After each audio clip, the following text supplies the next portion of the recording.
പുതിയ സിനിമകളുമായി വീണ്ടും തിയേറ്ററുകൾ പൂരപ്പറമ്പാക്കാൻ പോവുകയാണ് മെഗാസ്റ്റാർ മമ്മൂട്ടി. ഈ വർഷം ഇനി മമ്മൂക്കയുടെ 2 മലയാള സിനിമകളാണ് റിലീസ് ചെയ്യാൻ സാധ്യതയുള്ളത്. ഒരെണ്ണം ബസൂക്കയും മറ്റൊന്ന് ഡൊമിനിക് ആൻഡ് ദ ലേഡീസ് പേഴ്സുമാണ്.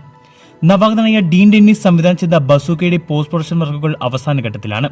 ചിത്രത്തിൻ്റെതായി നേരത്തെ പുറത്തിറങ്ങിയ ടീസറിന് ഗംഭീര പ്രേക്ഷക സ്വീകാര്യതയായിരുന്നു ലഭിച്ചിരുന്നത്. അതുകൊണ്ട് തന്നെ ചിത്രം തിയേറ്റർ പൂരപ്പറമ്പാക്കുമെന്ന് ഏറെക്കുറെ ഉറപ്പായിരിക്കുകയാണ്.